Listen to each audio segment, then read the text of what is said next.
Disclaimer: this story was based on true events that have happened to me. Everyone has that eerie sensation sometime in their life. Some are able to explain the phenomenon, while others can't. It's that feeling of someone, or something, watching you.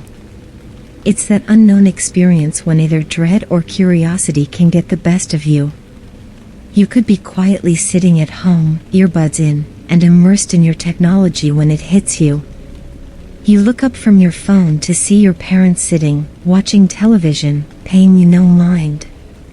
Your siblings are sitting on the floor, drowned in a video game, but you find no reason for the feeling you just had. Some people brush it off, while others try to rationalize it. On rare occasions, some actually find the true answer.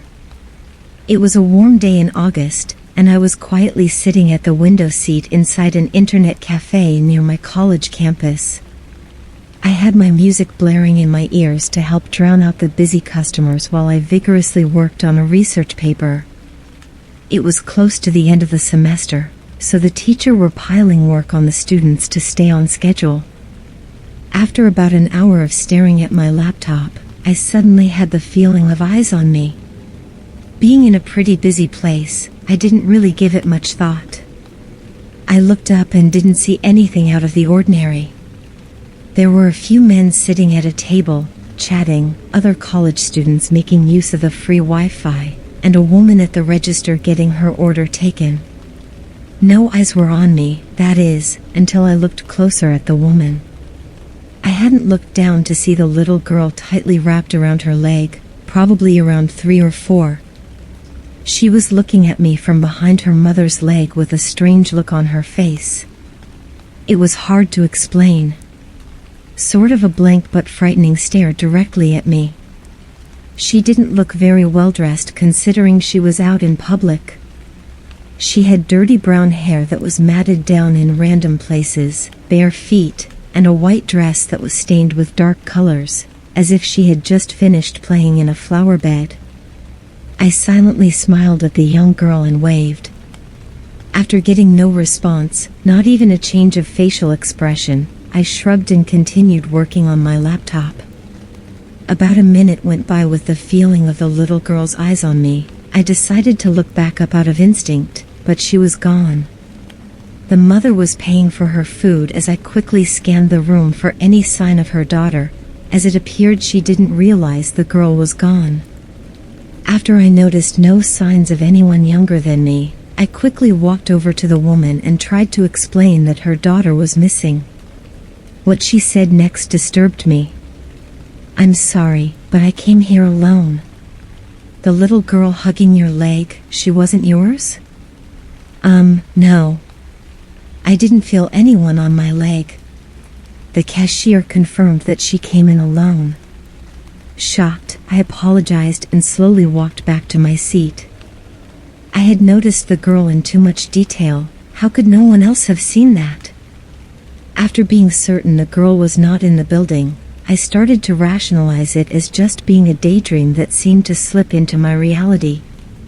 I mean, I had been staying up late worried about this paper. I regained my composure and decided to just put it in the back of my mind for now. About 30 minutes went by before the feeling came back. I tried for as long as I could to ignore it, hoping the feeling was just my nerves, but the longer I waited, the worse it got. Eventually, I couldn't take it. I snapped my head up and immediately I was face to face with the brown-headed girl from before. She was now in the seat directly across from me, staring with that fearful look in her eyes. I let out a scream as I tumbled to the ground. I broke the gaze for just a moment to catch myself, but when I looked back up, she was gone once again. The only eyes on me were those of everyone else in the cafe, and the girl was nowhere in sight. Being just as embarrassed as I was frightened, I grabbed my stuff and quickly walked out and back towards my dorm. As I continued down the street, I was still trying to wrap my head around what had just happened, when I suddenly saw her again. She'd be across the road behind a light post, in the back seat of a passing car, even through a window in the back of a shop. She was constantly staring at me, and I just had this feeling she wanted something.